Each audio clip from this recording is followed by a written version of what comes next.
Hello everyone. I know some of my friends have been struggling with combat in Baldur's Gate 3 or feeling like they're struggling with all of the options available to them, and I think that's pretty fair because the game does a pretty poor job explaining what all of this is. So I want to go over just like a quick guide on like how combat works and how to make it a bit easier for yourself. At the start of combat, the game is going to kind of invisibly roll initiative for every character, and all that really means is that you get to see the turn order appear.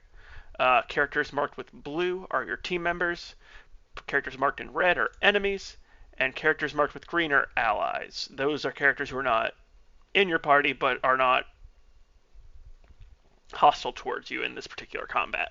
If you click on a character, it'll transfer you over to them so you can kind of see where all your enemies are and plan out your turns.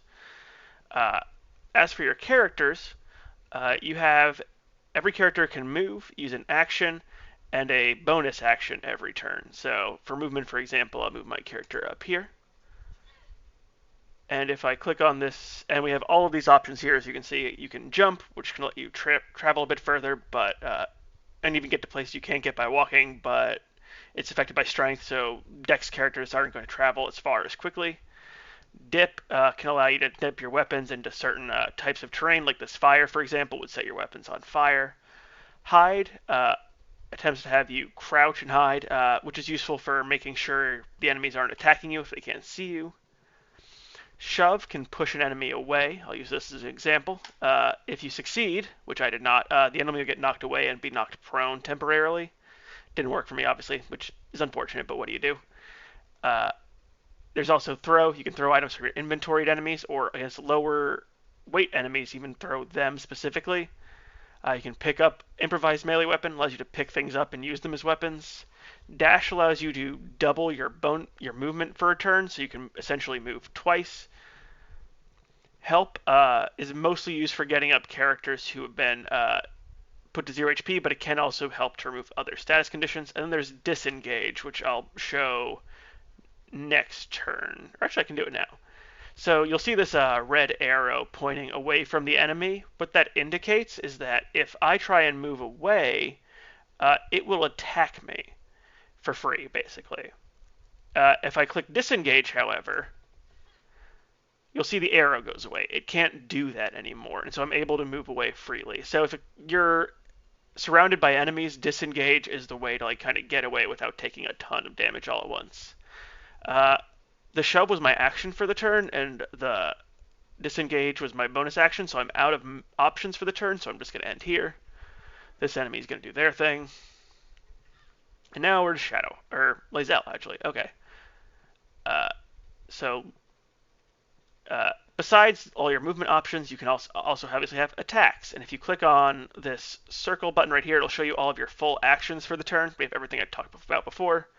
There's also ranged attacks and melee attacks. There's also these modified versions based on like which specific weapons you have. I'm just going to stick to the basic ones for right now, but you can check those out yourself later.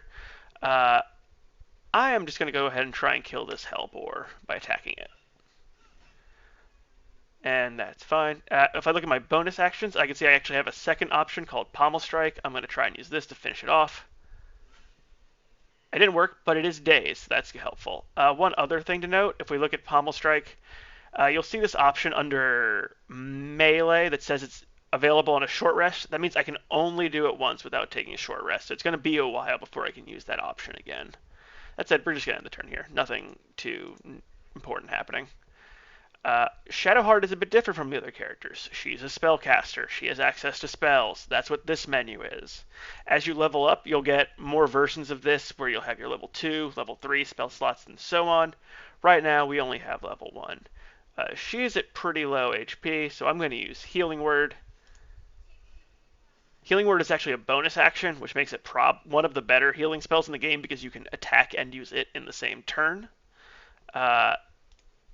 But since I don't have any other bonus actions, I'm just going to go ahead and attack this guy with my mace. And we killed him in one hit, so that's sweet. This little brain thing is our companion. You can identify those because they'll be like attached to a main character. They are functionally just an extra party member you have access to. They usually only have one attack, maybe two. You can see their menu's a lot smaller than the rest of them. I'm just going to go ahead and kill this boar. And that's that for him. And now this Mind Flayer goes. He's going to do his thing. This imp is probably going to attack us. Yeah, it's fine. Nothing too crazy. You can see I'm not in range to attack this enemy with my scimitars, but that's okay, because I have a ranged attack. So if I just click on this, we get deal damage to that enemy, even though we're not within range. And if you're wondering, well, what's the downside to using ranged attacks all of the time, I'll show you on the next turn. For now, we're just going to have Lae'zel dash forward, because she doesn't do that much outside of melee range. I'm just going to have Shadowheart increase our armor class so we don't die. And then it's going to be it for her. Brain Dude will attack this fellow. Oh, no, he can't. He's out of range. All right, that's fine.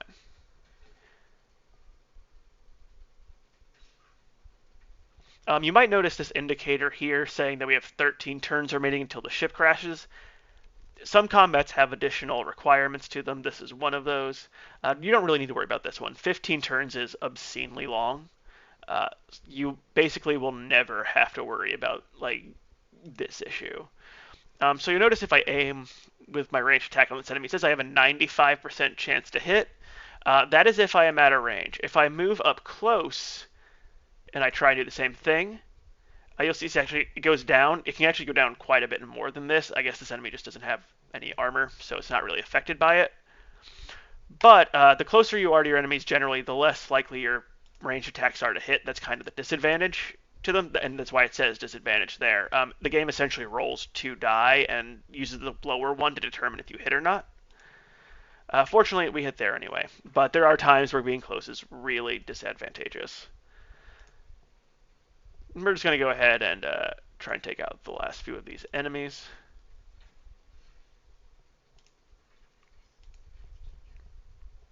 You'll see this bar over here, by the way. It kind of tries to assemble a list of the actions you'd probably want to use for your character based on their class.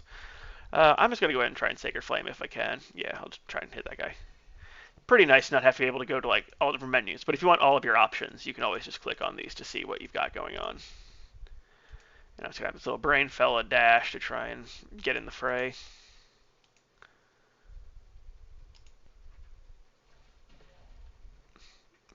In this particular combat, you're pretty much free to ignore these two guys. They're just going to blast each other over and over.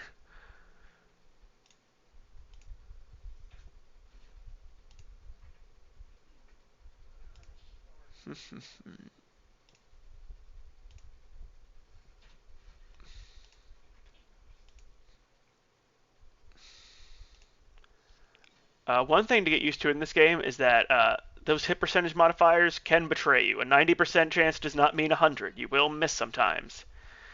That's frustrating, but it's just how the game is. It's a useful lesson in probability. 90% is not 100%, even though it feels like it should be a lot of the time. Oh, did he kill the brain? No, it's fine. Just going to shoot this guy. And we're done. You can loot enemies in combat if you want to. I don't have the range to get to that specific one. But you see if I click here, I could take items off of him if I wanted to. I don't actually have the movement to get there right now, which is unfortunate. So we're just going to do this.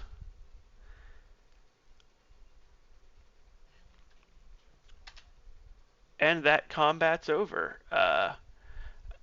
And that should cover the basics of like really early combat. As you level up, your characters will get way more abilities and skills. You can always hover over those to figure out what they do specifically, but generally the flow of combat never changes. Your characters can move, use an action, and a bonus action. You want to generally kill one enemy at a time to try and just reduce your opponent's action economy. And that's basically it. I hope it helped. All right, bye.